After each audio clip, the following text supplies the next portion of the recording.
കോടിക്കണക്കിന് ജപമാലകൾ കാഴ്ചവെക്കുന്ന ഒരു ഒരു ശുശ്രൂഷ നമ്മളോടൊരു ഒരു ഒരു ഒരു ഒരു എന്താണ് ഒരു സഹായം ചോദിച്ചിട്ടുണ്ട്. സഹായം എന്താന്ന് വെച്ചാൽ ഞാനത് വായിക്കാം. അത് റോസസ് ഫോർ ഇന്ത്യ എന്നാണ് ആ ശുശ്രൂഷയുടെ പേര്. Roses for India. അടുത്ത് വരുന്ന 5 വർഷത്തിനുള്ളിൽ 150 കോടി ജപമാല ഇന്ത്യക്ക് വേണ്ടിയും ലോകത്തിന് വേണ്ടിയും കുടുംബങ്ങൾ നശിക്കാതിരിക്കാൻ വേണ്ടിയും കാഴ്ചവെച്ച് പ്രാർത്ഥിക്കുന്ന ഒരു സംവിധാനമാണത്. അത് വിവിധങ്ങളായ ശുശ്രൂഷകൾ, മിനിസ്ട്രികൾ ചേർന്ന് നടത്തുന്ന ഒരു ശുശ്രൂഷയാണത്. എത്രയാണ്? 150 കോടി ജപമാല. അസാധ്യമല്ല. ഒരു ദിവസം നിങ്ങൾ ഈ കത്തോലിക്ക വിശ്വാസികൾ കേരളത്തിലുള്ളവരെല്ലാം ഒരു ജപമാല ചൊല്ലി കാഴ്ചവെച്ചാൽ പോലും ഇത് തീരും. മനസ്സിലായോ? അപ്പൊ ഒന്നിലധികം ജപമാല ചൊല്ലുന്നവർ ഒത്തിരി പേരുണ്ട്. അപ്പൊ ഇത് വേഗം തീരും. അതുകൊണ്ട് നിങ്ങൾ പറയാവുന്നവരോടെല്ലാം പറയണം. എന്താ? ജപമാലകൾ ചൊല്ലി കാഴ്ചവെക്കണം. അപ്പൊ ഞാൻ അതിൻ്റെ ചില കാര്യങ്ങൾ നിങ്ങളെ ഒന്ന് അറിയിക്കുകയാണ്. ഇതെന്താണ്, ഇതെന്തിനാണ്, ഇതെങ്ങനാണ്? മനസ്സിലായോ? ഇതെന്താണ്, ഇതെന്തിനാണ്, ഇതെങ്ങനാണ്? അപ്പൊ ശ്രദ്ധിച്ച് എന്നെ കേട്ടോളുക. ഞാൻ വായിക്കുന്നത് ശ്രദ്ധിച്ച് കേട്ടോളുക. അതായത് അപ്പച്ചനെ കണ്ടുപിടിക്കുന്നില്ല.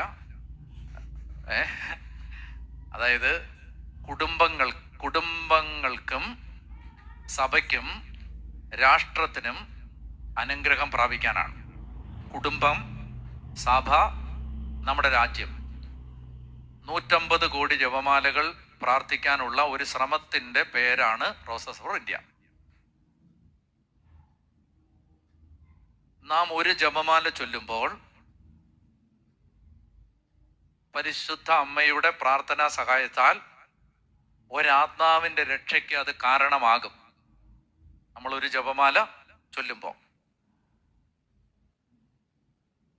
അപ്പൊ അതിന്റെ നിയോഗങ്ങൾ ഇതെന്താണെന്നാണ്. നിയോഗം രാജ്യത്തിലെ എല്ലാ കുടുംബങ്ങളും, ഇന്ത്യ മഹാരാജ്യത്തിലെ എല്ലാ കുടുംബങ്ങളും അനുഗ്രഹിക്കപ്പെടാൻ, കുട്ടികൾ ശരിയായ മൂല്യത്തിലും വിശ്വാസത്തിലും വളരാൻ, ഗർഭസ്ഥ ശിശുക്കള് കൊല്ലപ്പെടാതിരിക്കാൻ, സഭ വിശുദ്ധീകരിക്കപ്പെടാൻ, കൂടാതെ സഭകൾ തമ്മിൽ ഐക്യം ഉണ്ടാവാൻ, ഇന്ത്യ മഹാരാജ്യത്തിന്റെ സമഗ്ര വികസനവും അഭിവൃദ്ധിയും സംരക്ഷണവും, രാജ്യം ശരിയായ ദിശയിൽ മുന്നോട്ട് പോവാൻ, ഇന്ത്യയിൽ മരിച്ച കോടിക്കണക്കിന് ആത്മാക്കളുടെ ശുദ്ധീകരണത്തിനും നിത്യശാന്തിക്കും വേണ്ടി, ഈ നിയോഗത്തിൽ ചേർന്ന് പ്രാർത്ഥിക്കുന്ന എല്ലാ കുടുംബങ്ങളുടെയും അനുഗ്രഹത്തിന് വേണ്ടി.